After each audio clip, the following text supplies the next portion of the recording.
Today what I wanted to do for my vlog, more or less, was to show you how to mix up flesh tones and paint for a large canvas. I'm going to be working on a large version of this painting, which is on the easel behind me. And so I need to mix up a variety of colors to do that, and the most important colors are the flesh tones. So what the colors that I'm working with are black, burnt umber, burnt sienna, alizarin crimson, scarlet lake, cadmium red light, orange hue, and mixing white.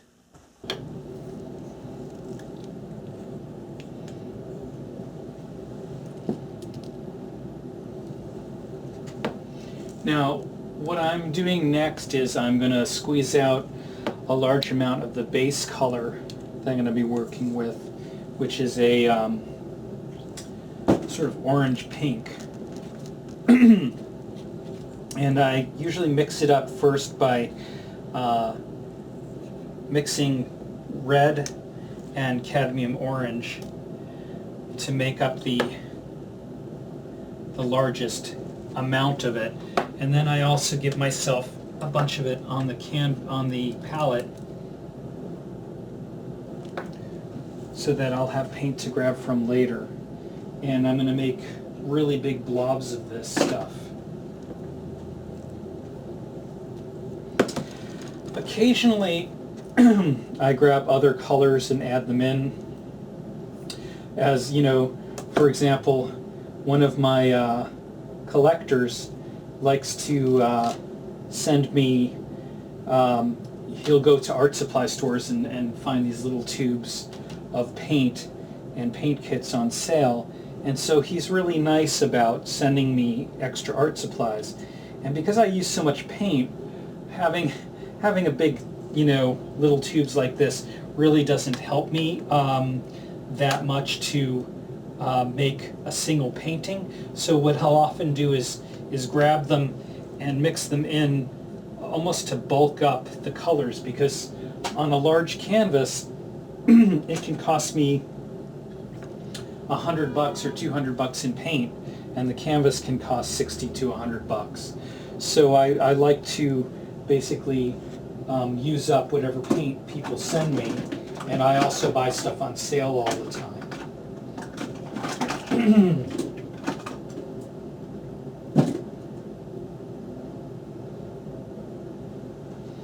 So what I just squeezed out of that tube was a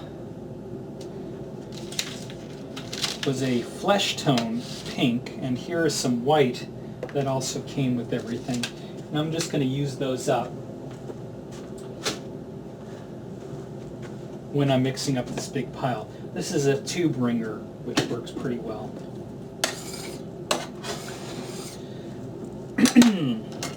You use plastering knives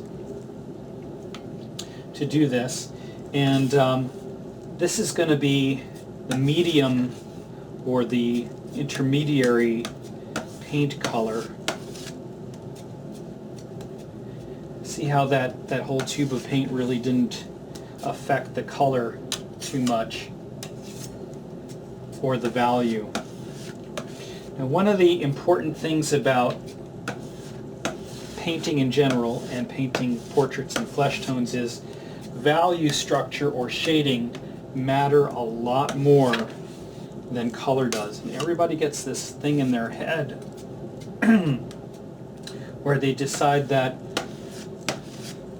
they're going to become a colorist. But I have never really found that people who don't paint see color in quite the same way that painters do. And painters tend to over-appreciate it, whereas most viewers look for value or shading first, especially in realist painting. So I've just mixed up that batch, and you can see it's sort of in between the orange and the yellow that I have, the orange and the cadmium red that I have. But most flesh tones, if you think about it, are orange pink.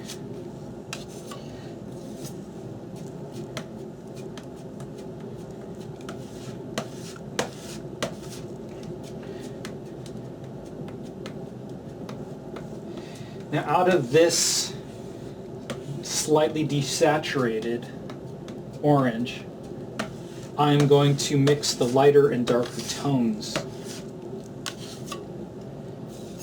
and mix up enough paint that I'll be able to really put the paint on thick on the canvas.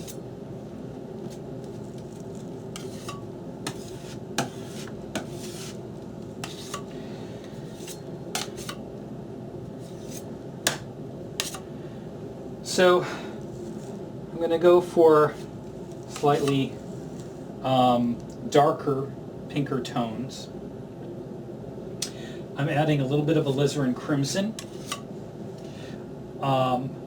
some burnt sienna, and some more white.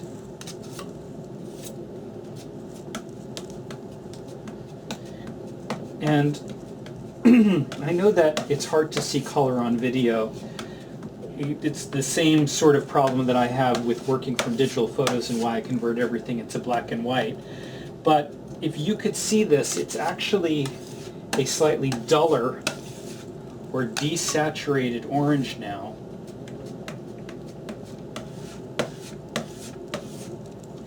That I need to actually desaturate a little bit more with more burnt sienna, maybe a touch of burnt umber. And sometimes I even add black into it to interfere with it.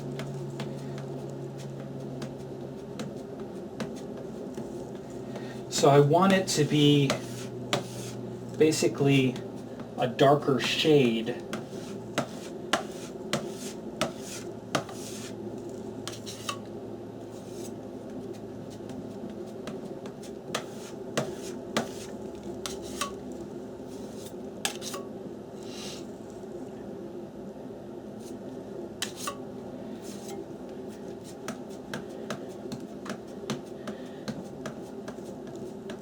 So basically what I'm doing is I'm mixing up a value scale that I'll be able to also mix the colors in a more subtle way with once I have large enough blobs of it.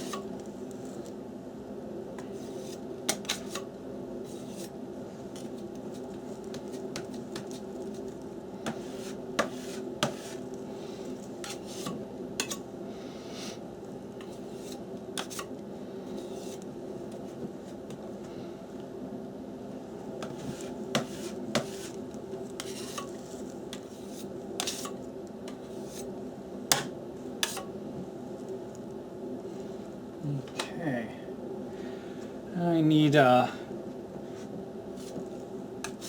darker. The more steps or values that you mix up, so I just grabbed burnt umber, burnt sienna, and the base coat, and I actually grab a little bit more alizarin crimson and mix that in. And the more steps or shades that you have as you're working, the easier it will be for you to just choose a shade or a value of the flesh tone and use that directly without having to mix again and spend time making a decision about color and shade while you're working on stuff. So in a way, I'm almost just mixing a value scale of browns that stand for flesh tones.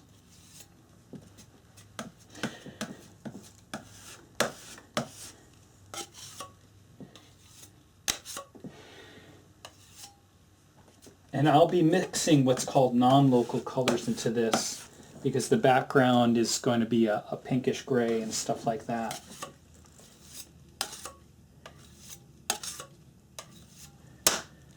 So now I have 3 tones.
add a little bit of, I think this is Scarlet.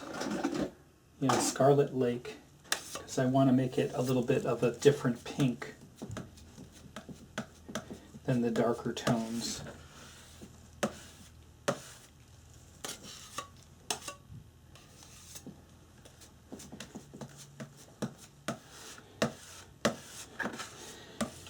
I often find that if I mix on a Monday and I mix up enough color, it might even go for 2 or 3 paintings throughout the week. I mean, I have to add more to it, but it's almost like you're mixing your own tube colors in a way. And it allows you to keep working on paintings and have enough paint set out to make up your own value scale. All right.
I'm going to need a lot more of that lighter tone.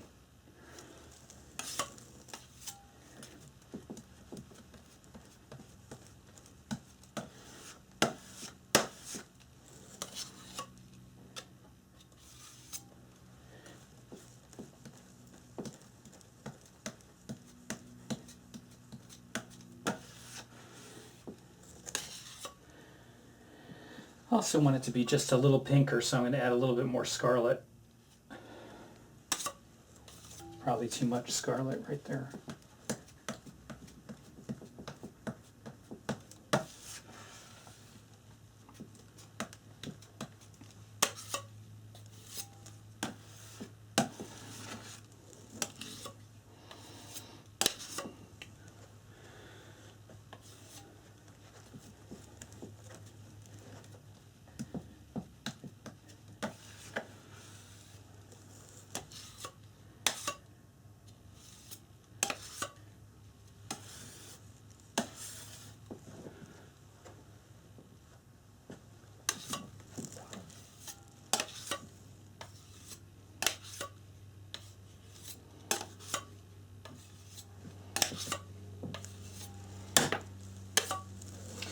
So those are going to be enough color for me to at least start the painting, if not complete it.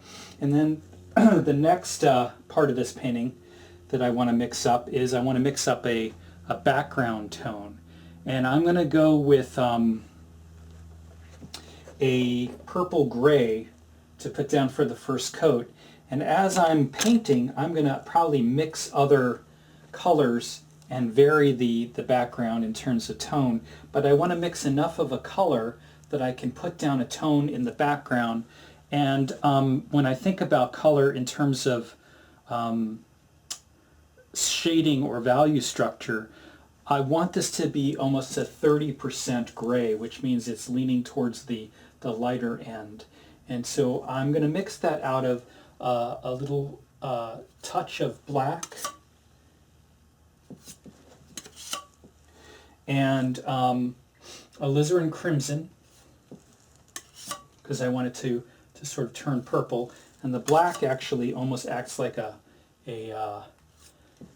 blue in this context. And then I'm going to grab a bunch of white, actually the rest of this white, and mix up enough for the background. Oh, yeah, that's almost exactly right for the value or shade that I want. And I don't mind if it gets some of the warmer tones from the flesh tone into it, because I'm also going to pull this purple gray into the flesh tones as well. If you use a color one spot, you should use it everywhere in the painting. And so I like to do that with my paintings as well.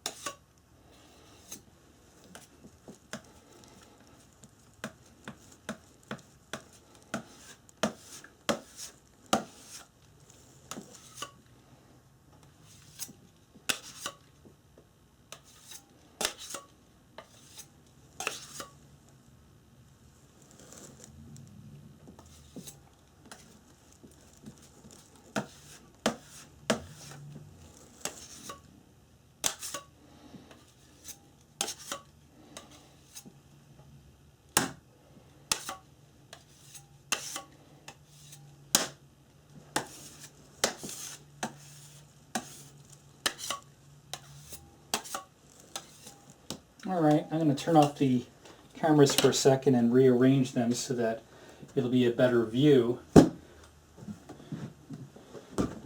of me painting the background.